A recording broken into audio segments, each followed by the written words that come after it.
If you finished Gossip Girl in full, then you already know that Nate and Jenny did not end up together. However, tons of diehard fans are convinced they should have been endgame. Many people feel like the passion between Nate and Jenny could have been as interesting to follow as the passion between Chuck and Blair. Here's a roundup of all the times their lovey-dovey relationship made us believe true love really exists. Let's start with their first heart-to-heart chat outside of Blair's 17th birthday party. In an episode called 17 Candles, Nate and Jenny had their first heart-to-heart conversation because Nate was feeling down in the dumps about his family situation. His father was struggling with a drug addiction on top of getting in trouble with the law for fraud and embezzlement. Nate was super overwhelmed, and he didn't exactly feel comfortable turning to his own girlfriend at the time for support or comfort. Blair certainly loved him, but her occasional selfishness meant she wasn't as nurturing as Nate needed. Even though Blair expected him to be there to celebrate her birthday, he never made it upstairs to the party. Instead, he hung out with Jenny outside and told her exactly how he was feeling about everything going on in his life. Although Nate and Jenny hadn't veered into romantic territory at that point, she proved to him that she could be there for him on an emotional level. Second, when Nate helped Jenny impress her social circle at Butter Restaurant. In an episode called The Blair Bitch Project, Jenny was desperate to be in good graces with her social circle at Constance. She already severely embarrassed herself after stealing Hazel's mother's Valentino dress. At that point, she thought her reputation would be scarred forever, and there would be no chance of her ever fitting in with Blair or the rest of the minions again.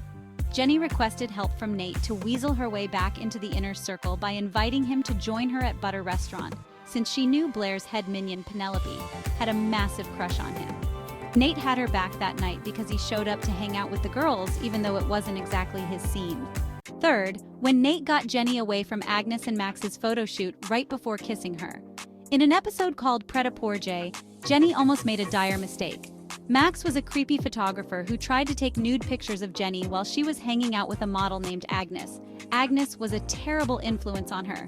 Max was clearly super attracted to Jenny because he did his best to encourage her to take off her clothes as he continued snapping more photos of the girls together. The situation Jenny was in would have almost definitely turned into a sleazy threesome if Nate hadn't burst in to rescue her. After all that drama went down, Nate finally felt comfortable enough to express his true feelings to Jenny. That's when they shared their first real kiss.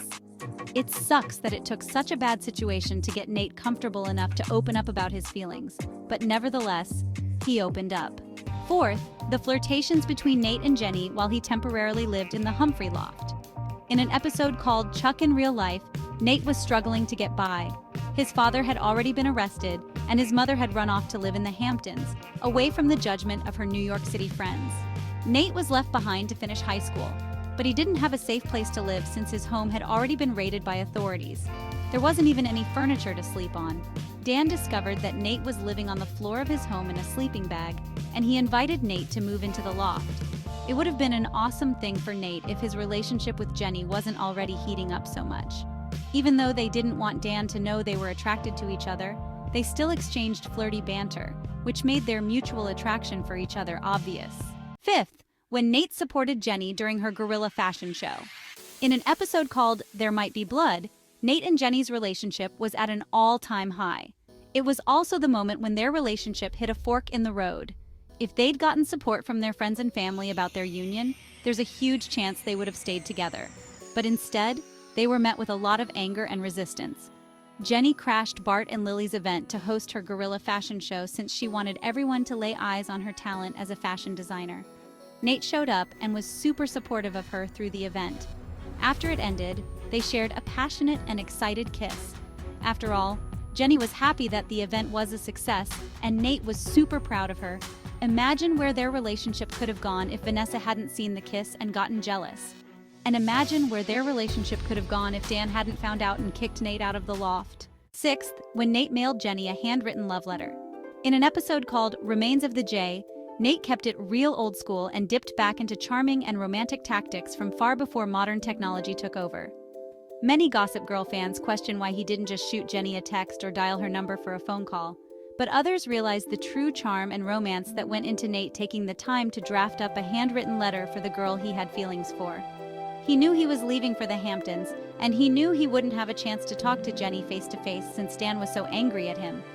He opted for a handwritten letter to express his feelings in a constructive manner. The charm and the romance were there, even though Jenny didn't get a chance to read the letter before Vanessa intercepted it. 7th, when Nate stepped in to be Jenny's catian date at the last minute. In an episode called They Shoot Humphreys, Don't They?, Nate showed up like a white knight to save the day for Jenny at catian. Eric was sabotaging Jenny at the time because he didn't like that she was starting to act like a bully with a bad attitude on campus. Eric missed the old Jenny. He missed who she used to be when their friendship was first developing. Eric went out of his way to sabotage her debutante ball by trying to ruin all of her catian plans. Fortunately for Jenny, Nate arrived on the scene to be her date at the last minute so she wouldn't be embarrassed in front of the crowd. Nate proved that he really had her best interest at heart when he took her arm at the catian when she was being introduced to society. 8th, their heart-to-heart about Jenny saving her virginity for the right guy. In an episode called Damien Darko, Jenny was already in a toxic relationship with Damien Dalgard. Everything about the relationship was problematic, from her willingness to sell drugs with him to the fact that he was pressuring her to have sex before she was ready. At one point, though, Jenny was seriously considering swiping her V-card with him. Nate wasn't exactly supportive of that, because he wanted to make sure she wasn't making a crappy mistake with the wrong person. He told her, "You're a really special girl, Jenny. You deserve a guy who's going to see that. You know, one who's going to be there in the morning." The ideal turnout for Jenny would have been that she had the opportunity to lose her virginity to Nate, but we all know things didn't play out that way. Still, it's nice to remember the fact that Nate really wanted to protect Jenny before she got hurt. 9th, when Nate saved Jenny from getting SA'd after she got roofied by Agnes. In an episode called The Empire Strikes Jack, Nate was the person who truly saved Jenny's life. Agnes didn't care what happened to Jenny after she slipped drugs into Jenny's drink. In fact, she wanted to set Jenny up to get harmed and possibly even sexually assaulted by random men at a New York City nightclub. Agnes was so pissed off at Jenny that she was willing to be completely evil to revel in a moment of revenge. Fortunately for Jenny, Nate intervened and escorted her out of the nightclub, as she could barely stand up. Jenny could barely walk on her own 2 feet, which means it would have been very easy for a random man to take advantage of her. However, Nate was there to block that from happening like a true white knight in shining armor. 10th, when Jenny fought for Nate's heart on his birthday. In an episode called Inglorious Bastards, Jenny went balls to the wall trying to fight for Nate's attention. Most Gossip Girl fans will say Jenny was completely out of line for trying to seduce Nate while he was with Serena, but others would say that Jenny was simply fighting for a chance at a relationship with the one guy who always treated her with respect. Compared to other exes Jenny dated on Gossip Girl, she was never treated with gentleness, patience, or love. Nate was the guy who made her feel like she had value. Therefore, she fought for him, even while he was in a relationship with Serena. Her methods were surely questionable, but there was a method to her madness. She had genuine feelings for Nate, and she was willing to put everything on the line to prove that to him. However wrong she might have been for going about it that way, no one can deny that she made a valiant effort to fight for that relationship. What are your thoughts on all these times Nate and Jenny made viewers believe in true love on Gossip Girl? Let us know your thoughts in the comment section below.